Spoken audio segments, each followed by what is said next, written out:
Buka, Udah tuh, buka, pilih udah di dekat. Ini kelompok berapa? berapa? Empat. Empat. Oh ya, Assalamualaikum warahmatullahi wabarakatuh. Selamat pagi teman-teman semuanya. Pagi Eh, bis. Perkenalkan kami dari kelompok 4. Di sini kami akan mempresentasikan tentang PPT, yaitu dengan judul Transmisi Televisi Perjalanan Inovasi dalam Dunia Penyiaran. Lanjut.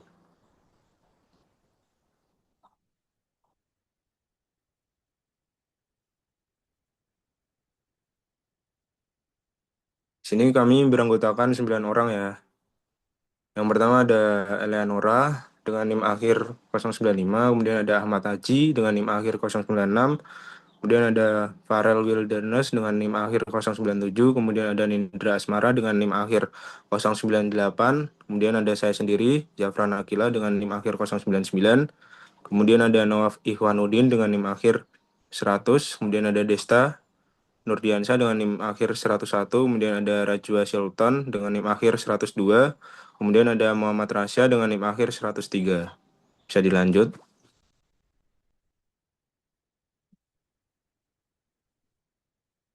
Baik, untuk pendahuluan, televisi merupakan salah satu media komunikasi massa yang memiliki peran penting dalam menyebarkan informasi, pendidikan, dan hiburan kepada masyarakat. Perkembangan teknologi telah mengubah sistem penyiaran televisi dari analog menjadi digital, dengan kualitas gambar dan suara yang lebih baik. Untuk memahami proses penyiaran tersebut, diperlukan pemahaman mengenai sistem telekomunikasi televisi yang mencakup komponen prinsip kerja media transmisi serta teknologi yang digunakan.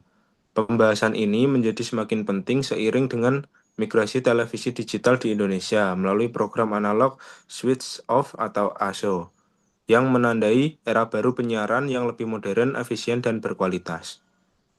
Kemudian bisa dilanjut dengan teman saya. Berikutnya ada pengertian teknologi televisi. Teknologi televisi adalah sistem penyiaran yang mengirimkan gambar bergerak dan suara melalui gelombang elektromagnetik. Televisi dipahami sebagai ekosistem audiovisual berjaringan yang berevolusi dari praktek elektromekanis ke sistem elektronik, digital, HDTV, dan format internet. Beberapa penulis melihat TV kini seperti kurang sebagai objek, namun lebih sebagai fenomena komunikasi yang tidak terikat satu perangkat, tempat, atau waktu, namun tersebar di berbagai gawe dan konteks. Secara fungsional, televisi bekerja sebagai sistem kultural komunikatif seperti artistik hiburan, informatif, politik, ekonomi, dan teknologi yang saling berinteraksi. Kemudian sejarah perkembangan televisi. Perkembangan televisi diawali dari penemuan teknologi dasar oleh para ilmuwan yang mengembangkan sistem transmisi gambar. Televisi awalnya menggunakan sistem mekanik, kemudian berkembang menjadi sistem elektronik yang lebih canggih, hingga mampu menampilkan gambar yang lebih jelas dan stabil. Adapun tahap-tahap utama perkembangan televisi dunia diawali dari eksperimen awal kisaran tahun 1880 hingga 1920. Diawali dari televisi mekanik, cakram Nikow, gambar statis yang bergerak, masih bisu dan hitam putih. Kemudian eksperimen siaran ya, drama TV pertama menjadi standar awal siaran. Kemudian ada konsolidasi sebagai media massa. Diawali dari TV mapan sebagai sarana komunikasi, terjadi pertumbuhan pemirsa, studi efek, model online, siaran langsung dan offline berupa rekaman. Kemudian yang hingga saat ini ada globalisasi dan era digital. Ini ditandai adanya satelit, kabel, warna, HDTV awal, muncul TV komersial, digitalisasi, konvergensi dengan internet, streaming, sosial TV, dan TV semakin individual dan interaktif. Mungkin bisa dilanjut. Nah, selanjutnya ada komponen transmisi utama. Yang pertama itu ada hulu dan studio. Memakai kamera dan mikrofon menangkap sinyal fisik lalu dikompresi oleh encoder menggunakan standar MPEG 4 atau garis miring H264 untuk menghemat alokasi lebar pita. Yang kedua ada pemancar dan penguat. Modulator menumbang sinyal digital ke gelombang pembawa, lalu diperkuat hingga skala di kilowatt oleh power amplifier menuju saluran waveguide. Yang ketiga itu ada antena pemancar. Antena panel dipasang di puncak menara tinggi untuk meradiasikan gelombang elektromagnetik secara horizontal mencakup area pemukiman. Selanjutnya mungkin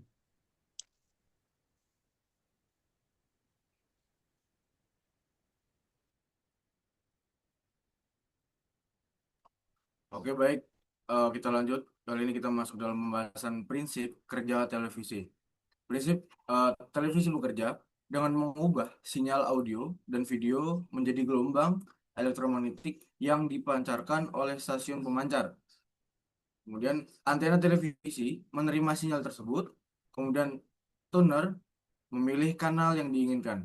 Selanjutnya, sinyal diproses oleh rangkaian televisi untuk menghasilkan gambar pada layar dan suara pada speaker. Pada televisi digital, sinyal diterima dalam bentuk data digital sehingga menghasilkan kualitas gambar dan suara yang lebih jernih dibandingkan televisi analog. Kemudian di sini ada alur kerja, yaitu dari pemancar TV, kemudian ke gelombang elektromagnetik, kemudian ke antena penerima, kemudian ke tuner, kemudian pengolahan sinyal, kemudian selanjut ke layar dan speaker. Oke, kita lanjut. Di sini kita masuk di spektrum frekuensi televisi. Spektrum frekuensi televisi adalah rentang frekuensi yang digunakan untuk mengirimkan siaran televisi melalui udara. Frekuensi ini berada pada pita VHF, Very High Frequency, dan UHF, Ultra High Frequency. Oke, di sini kita masuk dalam rentang frekuensi, yaitu ada VHF tadi, Very High Frequency, yaitu di 54 sampai 216 MHz. Kemudian ada di UHF, Ultra High Frequency, di 470 sampai 806 MHz dapat berbeda sesuai regulasi negara. Kemudian ada karakteristik VHF, jangkauan lebih jauh, tetapi kapasitas kanal lebih sedikit. Kemudian ada UHF, kapasitas kanal lebih banyak dan cocok untuk siaran televisi digital. Oke, di sini ada manfaat pengaturan spektrum, menghindari interferensi antar saluran, kemudian meningkatkan kualitas siaran, dan kemudian memungkinkan penggunaan frekuensi secara efisien. Bisa dilanjut oleh teman saya. Oke, yang kemudian itu ada di modulasi. Nah, yang pertama ini adalah pengertian modulasi, teman-teman, adalah menumpangkan sinyal informasi, audio atau video pada sinyal pembawa atau carrier berfrekuensi tinggi agar dapat ditransmisikan melalui media udara ke penerima televisi. Nah, mengapa ini diperlukan? Yang pertama, sinyal audio atau video itu frekuensinya rendah, tidak bisa merambat jauh di udara. Kemudian dibutuhkan carrier frekuensi tinggi MHz sebagai media transmisi. Kemudian yang ketiga adalah mencegah interferensi antar kanal TV. Kemudian proses modulasi yang pertama sinyal pesan baseband sama dengan informasi gambar dan suara asli. Kemudian to carrier sama dengan gelombang sinusoidal berfrekuensi tinggi VHF atau UHF. Yang ketiga terakhir adalah modulator mengubah parameter carrier sesuai sinyal pesan. Hasil transmisi yaitu sinyal termodulasi siap dipancarkan oleh antena pemancar dapat ditangkap antena penerima televisi dari jarak jauh, kemudian demodulator di TV memulihkan sinyal asli audio atau video. Lanjut. Nah, di sini ada jenis-jenis modulasi. Yang pertama, modulasi analog, yaitu yang pertama ini yang paling atas ada gelombang pembawa atau carrier. Kemudian yang kedua ini bentuk dari sinyal informasi analog. Kemudian yang ketiga adalah amplitude modulation, yang dimana amplitude modulation adalah salah satu teknik modulasi yang proses permodulasiannya sinyal frekuensi rendah atau sinyal informasi pada frekuensi tinggi dengan mengubah amplitudo gelombang frekuensi tinggi atau frekuensi pembawanya tanpa mengubah frekuensinya.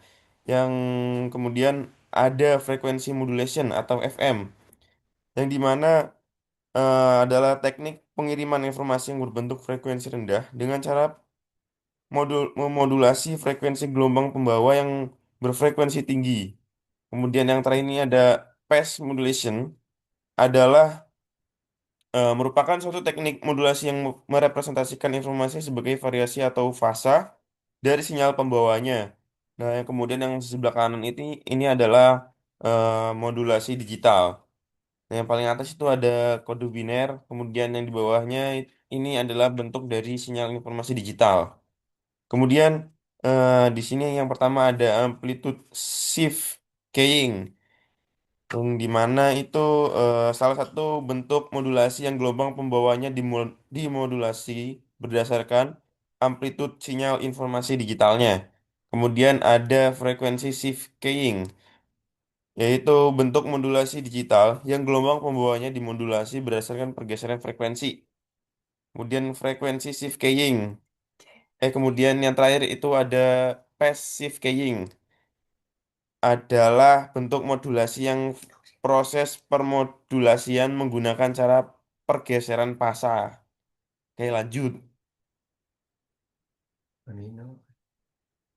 Nah, di sini kita fokus pada jenis modulasi pada TV analog. Yang pertama ada modulasi AM, sinyal video, digunakan untuk membawa sinyal gambar, luminasi, dan chrominansi. Kemudian parameter itu dapat diubah. Amplitude carrier berubah sesuai intensitas cahaya gambar. Kemudian rentan terhadap gangguan noise atau kilat atau interferensi listrik. Kemudian bandwidth yang dibutuhkan itu kurang lebih 6 MHz per kanal. Kemudian yang terakhir, kanal VHF dan UHF di Indonesia menggunakan AM untuk video. Nah, yang kedua itu ada modulasi FM, sinyal audio, digunakan untuk membawa sinyal suara, mono atau stereo. Kemudian parameter yang diubah itu frekuensi carrier berubah menjadi amplitude sinyal audio. Yang ketiga, lebih tahan terhadap gangguan noise dibandingkan AM. Kemudian subcarrier audio kurang lebih 5,5 MHz dari carrier utama video. Yang terakhir, kualitas audio lebih bersih dan jernih dibandingkan AM. Lanjut. Nah, yang kemudian ada jenis-jenis modulasi ini gambarannya teman-teman. Yang sebelah kiri atas ini adalah amplitude modulation. Nah, ini menggunakan amplitude atau tinggi rendahnya sinyal. Kemudian yang di sebelah kanan ini ada yang namanya frekuensi modulation atau FM. Nah, ini menggunakan amplitudo FM frekuensi atau kerapatan sinyalnya. Nah, kemudian ini ada perbedaan mendasar antara sinyal AM dan FM. Kelihatan ya ini, yang biru dan merah. Oke, lanjut. Nah, modulasi pada TV digital itu ada quatur amplitude modulation, menggunakan modulasi amplitude dan fase secara bersamaan. Nah, ini bisa dilihat dan dibaca sendiri. Kemudian konstelasi 16 QAM 4x4 grid pada bidang I sampai Q ini setiap titik mewakili 4 bit data 0000 sampai 1111. Semakin banyak titik, kapasitas lebih besar namun memerlukan SNR lebih tinggi. Kemudian ini ada COFDM sampai dengan kode OFDM. Membagi kanal menjadi ribuan subcarrier sempit yang ortogonal 2K, 4K, 8K, 3K mode. Bisa dibaca sendiri. Kemudian COFDM ini coding FEC plus OFDM, error correction plus multi carrier ketahanan optimal. Digunakan oleh DVB, T2, ISDB-T, dan ASTC 3.0 untuk siaran TV digital darat. Lanjut. Kemudian ini ada 3 standar sistem penyiaran TV digital. Nah, ini 3 standar utama yang digunakan di seluruh dunia beserta keunggulan masing-masing. Yang pertama ada DVD, DVB T2. Nah, ini yang biasa digunakan oleh Indonesia. Modulasinya yaitu COFDM plus 256 km. Kemudian bisa dibaca sendiri ini untuk eh, spesifikasinya. Kemudian yang kedua, standar yang kedua itu ada ATSC 3.0. Ini digunakan oleh Amerika Serikat dan Korea Selatan. Modulasinya yaitu COFDM plus 4096 kHm. Ini spesifikasi bahasa sendiri. Kemudian ISDBT ini digunakan di Jepang, Brasil, Amerika Latin. Yang dimana ini modulasinya yaitu BST OFDM plus 64 kHm. Oke, lanjut. Kemudian ini perbandingan standar dan implementasinya di Indonesia.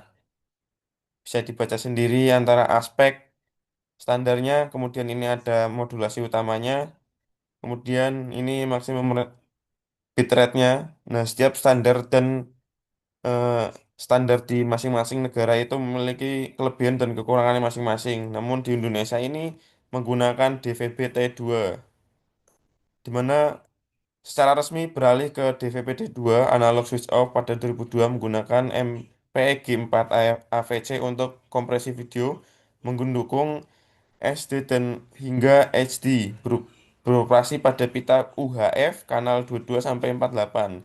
Kanal 8 MHz kini mampu menampung 12 sampai 16 program SD. Oke, lanjut. Oke, kita masuk perbedaan dari televisi analog dan digital secara singkat ya teman-teman. Yang pertama itu dari televisi analog, itu sistemnya itu sinyal dikirim dalam bentuk gelombang analog atau kontinu, sehingga menghasilkan kualitas gambar dan suara berkurang secara bertahap saat sinyal lemah. Sedangkan televisi digital itu sinyalnya dikirim dalam bentuk data digital atau bit 0 dan 1, sehingga menghasilkan kualitas gambar dan suara tetap baik hingga batas tertentu. Kemudian hilang total jika sinyal terlalu lemah. Lalu di sini ada perbandingan kualitas sinyal melemah. Kalau televisi analog, ini kalau kualitas sinyalnya eh, bagus, itu gambarnya akan jernih. Tetapi semakin melemah, itu terdapat bintik-bintik atau yang kita sebut tuh semut ya. Jadi kalau misalnya yang sangat lemah, itu benar-benar tidak jelas, tertutupi oleh semut-semut itu. Tetapi jika televisi digital, seberapa apapun jaringannya, kualitas jaringannya, gambar tetap akan jernih. Dan jika sangat lemah, maka akan hilang atau tidak ada sinyal, atau yang disebut freeze ya. Di sini ada perbandingan penggunaan frekuensi. Di TV analog, satu frekuensi ini satu channel. Sedangkan di TV digital, satu frekuensi bisa banyak channel atau multiplexing. Misalkan yang satu frekuensi satu itu bisa TVRI, RCTI, SCTV, dan seterusnya. Di sini ada perbandingan fitur, teman-teman bisa baca sendiri. Secara singkatnya, televisi analog dan digital ini tujuannya sama, yaitu menyampaikan informasi berupa gambar dan suara. Tetapi TV analog ini mengirim sinyal dalam bentuk gelombang kontinu sehingga gambarnya tuh eh, bisa menurun sesuai kualitas sinyalnya. Sebaliknya, jika televisi digital itu mengirimkan dalam bentuk bit digital 0 atau 1 yang lebih tahan terhadap gangguan, sehingga mampu menghasilkan kualitas gambar dan suara yang lebih jernih dan stabil. Oke, selanjutnya bisa dilakukan oleh teman saya.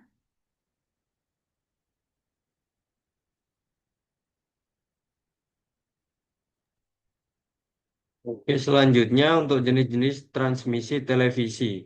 Untuk yang pertama, transmisi televisi terestrial atau terrestrial television. Merupakan transmisi terestrial menggunakan gelombang radio yang dipancarkan melalui antena pemancar di darat dan diterima oleh antena televisi.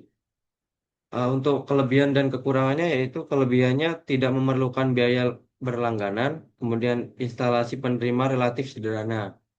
Untuk kekurangannya, jangkauan dipengaruhi kondisi geografis dan kualitas sinyal dapat menurun jika jarak dari pemancar terlalu jauh.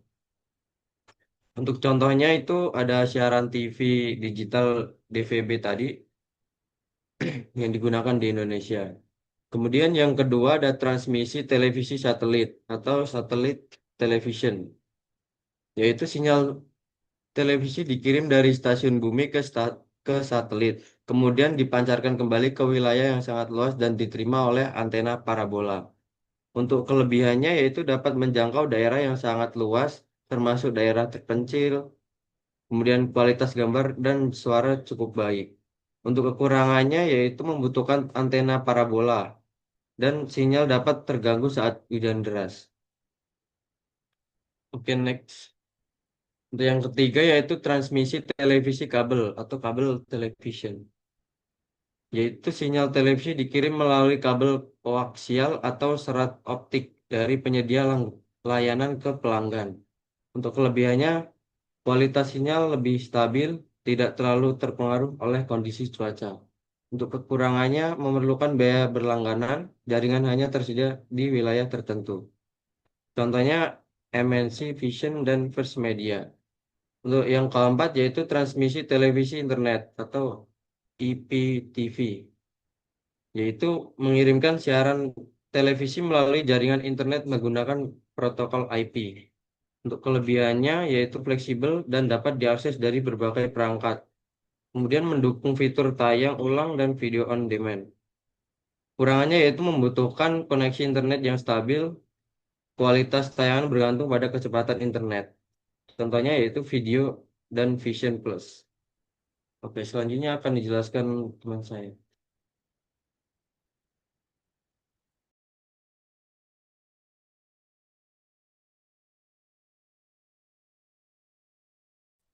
Oke, baik.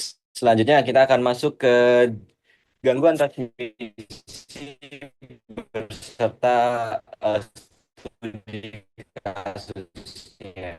Ya, jadi sebelum itu kita akan mengetahui dulu apa saja jenis-jenis gangguan pada transmisi. Yang pertama ada noise. Noise berupa gangguan sinyal yang tidak diinginkan yang selalu ada dalam sistem transmisi dan mengganggu kualitas sinyal terima, bersumber dari internal maupun eksternal. Nah, lalu ada juga interferensi, yaitu gangguan akibat sinyal frekuensi lain yang masuk ke saluran transmisi yang terbagi menjadi co-channel, yaitu dua pemancar menggunakan frekuensi yang sama, lalu ada adjacent channel yaitu kanal yang berdekatan saling mengganggu, dan juga ada cross polarisasi yaitu gangguan dari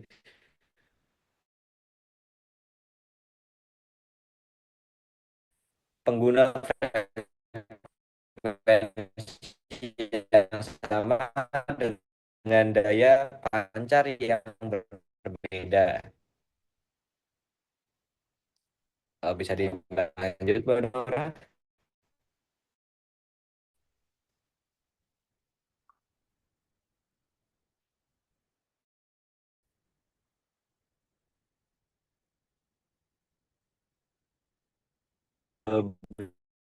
Bisa dilanjut.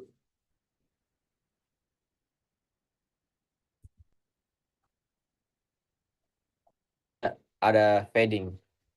Fading terjadi karena adanya objek antara pengirim dan penerima, sehingga gelombang sampai ke penerima melalui beberapa lintasan atau multipath, menghasilkan fluktuasi sinyal yang cepat. Shadowing terjadi karena sinyal terhalang gedung bertingkat atau tembok. Belum sudah. Shadowing terjadi karena eh, sinyal terhalang gedung. Lalu ada redaman, hambatan pada media telekomunikasi yang menyebabkan sinyal semakin melemah untuk jarak yang jauh. Makin jauh dari pemancar, maka makin lemah sinyal yang diterima.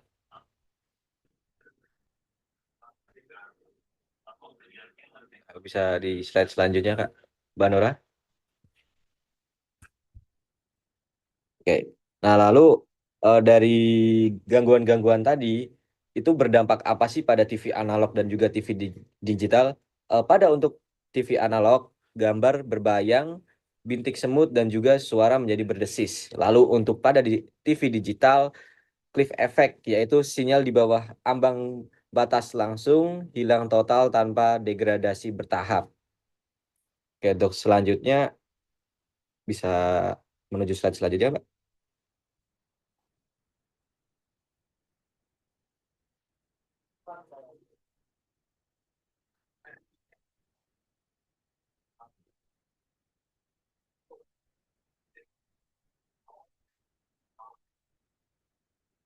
Nah, lalu untuk studi kasusnya, seperti contoh interferensi Wi-Fi versus TV satelit pada Pontianak, yaitu di waktu itu terjadi gangguan pada penerima siaran TV Indovision di daerah Gajah Mada Pontianak yang disebabkan oleh emisi tersebar dari perangkat Wi-Fi yang memancar frekuensi kerja yang sama, yaitu 2520 sampai 2670 MHz. Lalu juga ada infrastruktur tidak merata dalam sistem penyiaran analog. Masing-masing lembaga penyiaran memiliki infrastruktur sendiri sehingga biaya pemeliharaan mahal, penggunaan daya listrik besar, dan kualitas siaran tidak merata meskipun berada dalam wilayah yang baik atau yang terjangkau. Lalu ada solusi migrasi digital, yaitu peralihan ke siaran digital menciptakan efisiensi spektrum frekuensi, menghemat bandwidth, membuat siaran kebal terhadap gangguan atau noise, serta dilengkapi sistem FIC atau Forward Error Correction yang mampu memperbaiki kesalahan pengiriman data akibat gangguan. Oke, untuk selanjutnya akan dilanjutkan oleh teman saya.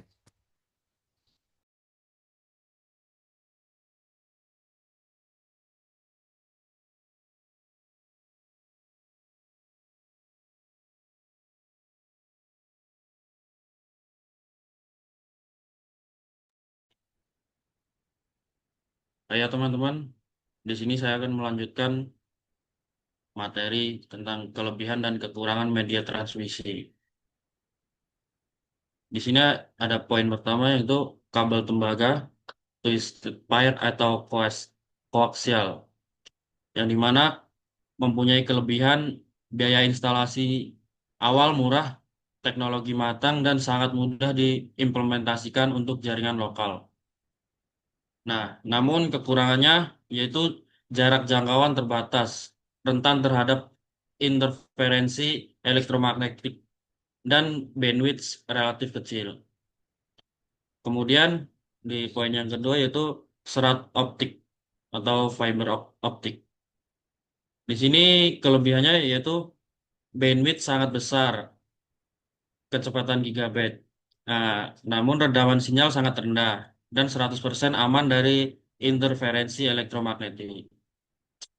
Kemudian kekurangannya biaya perangkat dan instalasi sangat mahal, serta kabel bersifat rapuh, mudah patah jika tertekuk ekstrim. Eh, bisa di slide lagi. Kemudian poin yang ketiga ada nirkabel atau wireless atau gelombang radio dan satelit. Di sini poin yang ketiga ini memiliki kelebihan mobilitas tinggi, tidak membutuhkan jalur kabel fisik, dan sangat efektif untuk menjangkau area geografis yang sulit atau pelosok. Dan kekurangannya itu rentan terhadap gangguan cuaca, hujan atau efek atmosfer, interferensi frekuensi, dan faktor keamanan data lebih rendah dibanding media kabel. Nah, eh, di sini kita masuk ke kesimpulan. Berdasarkan pembahasan mengenai perkembangan tadi, komponen, prinsip kerja, hingga jenis transmisi televisi dapat disimpulkan beberapa poin utama sebagai berikut. Poin yang pertama yaitu evolusi media komunikasi. Televisi telah berkembang pesat dari eksperimen mekanik abad ke-19 menjadi ekosistem audiovisual digital berbasis jaringan. Saat ini televisi tidak lagi terbatas pada satu perangkat fisik, melainkan telah bertransformasi menjadi fenomena komunikasi yang fleksibel, individual, dan interaktif di berbagai gawai. Kemudian, eh, kompleksitas infrastruktur transmisi. Proses penyiaran televisi melibatkan sinergi dari hulu ke hilir, mulai dari pembuatan konten, produksi, pemrosesan dan kompresi sinyal melalui encoder dan multiplexer, penguatan daya pada pemancar, transmitter, hingga penambatan gelombang elektromagnetik melalui ruang bebas menuju perangkat penerima di masyarakat. Bisa di slide. Bukan. Yaitu yang ketiga, superioritas teknologi digital. Migrasi dari teknologi analog ke digital membawa lompatan kualitas yang signifikan. Berbeda dengan TV analog yang kualitasnya menawarkan gambar yang jauh lebih jernih dan tahan terhadap gangguan noise. Selain itu, TV digital sangat efisien dalam penggunaan spektrum frekuensi karena mampu menyiarkan banyak saluran dalam satu kanal frekuensi. Selanjutnya ada diver, diverifikasi media transmisi. Sistem pengiriman siaran saat ini sangat bervariasi dengan kelebihan dan kekurangannya masing-masing. Sistem terestrial atau DVB-T2 menawarkan siaran gratis yang tajam namun rawan efek efek. Sistem satelit unggul dalam cakupan wilayah terpencil meski rentan terhadap cuaca. Sedangkan kabel dan IPTV memberikan kestabilan tinggi serta layanan interaktif, namun memerlukan biaya langganan dan infrastruktur jaringan fisik yang terbatas. Kemudian kesimpulan yang terakhir yaitu solusi hambatan penyiaran di Indonesia. Nah, gangguan transmisi seperti noise, interferensi, fading, dan redaman merupakan tantangan nyata dalam penyiaran di Indonesia. Masalah interferensi frekuensi dan ketidakmerataan infrastruktur analog berhasil diatasi melalui kebijakan migrasi digital.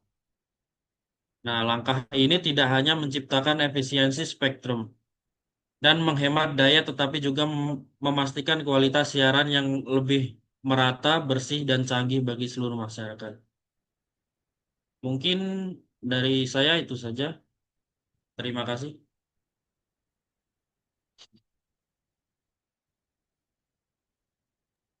Oke, sekian presentasi dari kelompok kami. Kurang lebihnya mohon maaf. Wassalamualaikum warahmatullahi wabarakatuh. Waalaikumsalam warahmatullahi Waalaikumsalam. wabarakatuh.